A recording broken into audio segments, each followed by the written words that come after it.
Dragons, they're kind of in a weird spot right now. Either they're really good and storm the lobby, or really bad and just die. So this game, I'll try and show you how I pulled off a dragon game with Galewing and how to still win lobbies with this comp.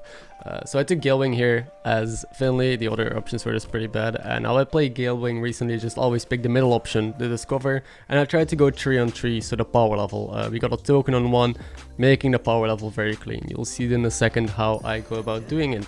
Also, real quick, I want to thank everyone for the good or the amazing support I've been receiving on these videos. I just did this as a test, like instead of some boring gameplay in the back, talking over it, explaining, and you guys really seem to enjoy it, so I'll be doing more of these. Let me know if you have any suggestions or what you think of this format. So we went 3 on 3 here, just level straight to tier 3 on 6 gold. We get our Discover into a 3 job, and Tarecgose is just fine. We could take Gem Splitter here because there's a Cyclone in the shop, but there's no mechs, so there's not that many Divine Shields, not that many units to help us generate gems this game.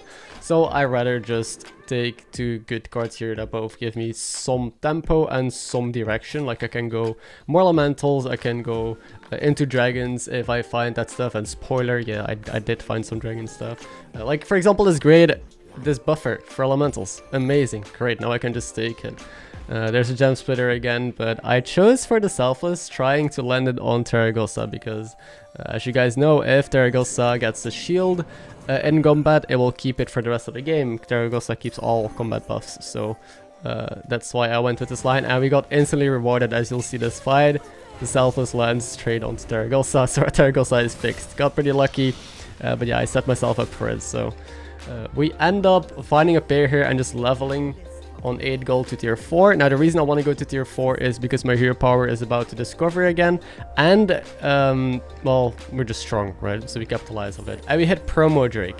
So we hit Promodrake, second Tarecgose. At this point you're dragons. If you have an early Tarecgose with promo, I think you're safe to commit onto dragons and just try and roll good things basically. We found a Prester as well, so we pivot into the dragons. If I still have a strong Cyclone here to save me health, we're up against Shudderwock, who, well, is Shudderwock, so guess what?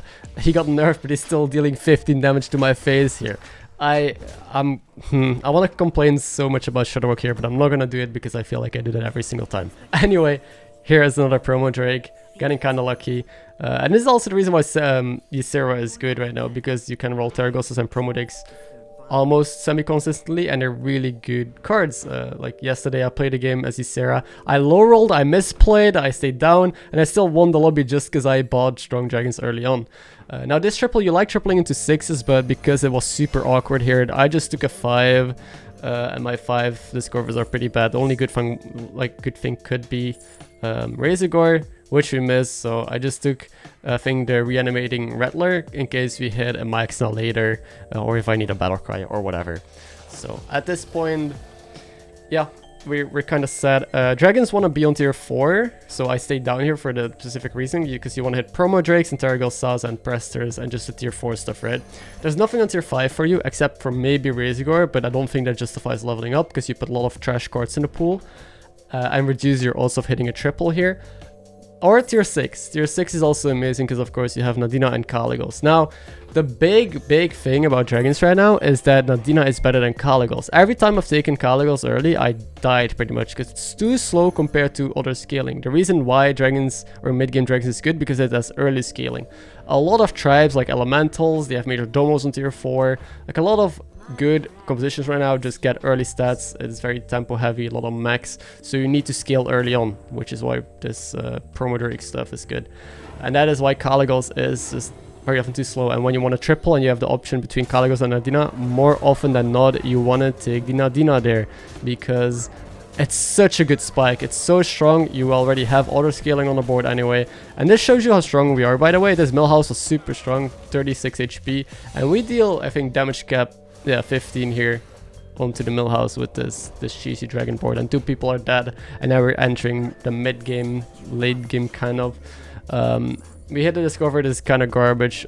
We have to level now, I think, or we could stay down and roll for the triple. I don't know what I decided to do here, but I decided to level because, well, at some point we want to go to 6, right? If I stay on tier 4, then I'll never reach tier 6. We hit the triple here. I I take it, and again, we kind of want to hit Nadina. Nadina is the nuts. It would be the best possible hit here. And we hit Kalecgos, and as you'll see, I'm actually kind of hesitant to take it. I'm actually not even sure if it is the right pick, because Cost Scaler is really amazing tempo. We can take Cost Scaler and just level next turn and be super strong. I did go for Kaleg. It's a greedier line, because I think I'm strong enough against a Shudder, and we end up, well, being fine. We're still at 17 HP. I also kept the snake in hand. I didn't play it for a Battlecry because, again, I want to play greedy. I still keep it in case we hit my X9. We can reborn it. I feel like it's kind of a waste to just play it there. I was down a unit, but yeah, I am really strong because of this golden Promodrake, golden Tarecgose. So I'm cycling a lot of Battlecries here. I feel like I'm getting kind of baited by the Kalecgos because look at how bad it feels. I have a Kaleg and I'm cycling Battlecries, but I wasted my entire turn on like okay stats, but the stats are almost not even better. No, they're actually worse than what the Promodrake does right now. It's more spread across the board, but it doesn't matter. The Suppressor is still only a 7-9, even after just cycling Battlecries for an entire turn. Kaleg is only good with like heroes that actually get a lot of gold or can buy multiple Battlecries in a turn, like maybe Galewing or Millhouse, which is, well, Elementals is better with them right now.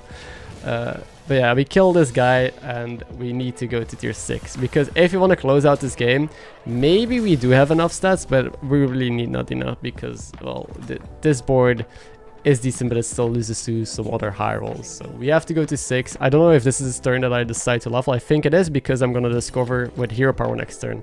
Like, I still have the Galewing hero power, so I try to level a turn before I get my discover, obviously, so I discover something from a higher tier. So now I give myself a chance to discover Nadina of hero power next turn. As this guy's also dragons, we're kind of fighting a little bit over Nadina. They have also Kalecgos, but Millhouse with Kalecgos, like I mentioned, is better than just a random hero with Kalecgos. We did hit second Kaleg, and that's a difference maker. Like, a single Kaleg is too slow, right? If you hit a single Kalecgos, it is rather slow right now. I even got rid of Cyclone here because I want to full commit onto dragons, and I think we have time to pivot. 17 HP against the Shudderwalk. But double Kaleg is a different story. That might be able to put out enough scaling to actually compete with the lobby, maybe compete with elementals, compete with other things, but again, the main thing dragons have is that your entire board can have big stats and divine shields. There's not a single other tribe, except for I guess Max, that can have a full board of divine shield units with consistent scaling. That's why dragons was actually the top tribe for ages. I think if you look on HS replay, or looked at HS replay any of the previous months, dragons was always at the top highest win rate comps, because it consistently scales and consistently has an amazing late game that's hard to counter compared to other tribes. And yeah, it's strange to see that switch into mid-game dragons more. So it's a 1v1 now, us against the Millhouse. And like, Battlecries are fine, you know, for stats, so I'm taking useful Battlecries still. I'm still holding the snake, by the way. Maybe I'm getting too greedy here. But in the end, it's going to come down to who has the Nadina first, me or that dude.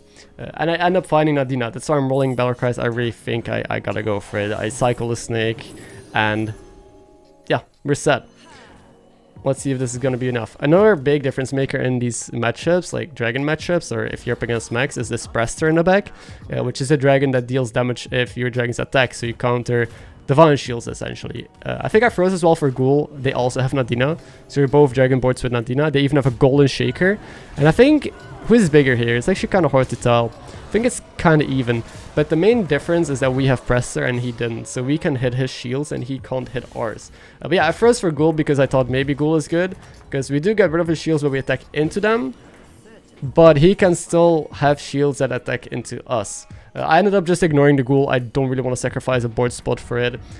Buying like a couple Battlecries, or I bought at least Argus because I think I want to get more value from Nadina. I could taunt my other divine shield guy, and I find MarkMcKz, which is a second Nadina. Yeah, I taunt two more guys. I don't want to taunt Nadina here because again I want MarkMcKz to be an extra Nadina, and now yeah, we got double Nadina. I need to position optimally to get as much value as possible from this double Nadina, which is I think like this, where we just we attack in, we get shields and everything. He bumps one of my shields, I lose my shield on Kaleg, he bumps one other shield, and then I get Nadina.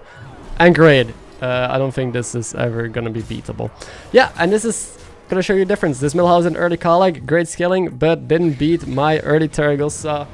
Promodrake and by properly looking for a good end game and setting myself up for the mirror as well with Prestor. So that's how you go about playing dragons nowadays. I hope you enjoyed this video. I hope you enjoyed me talking about dragons and this hero. Don't forget to subscribe if you're new again and like the video, all that bullshit. Have a good day. I'll see you in the next one.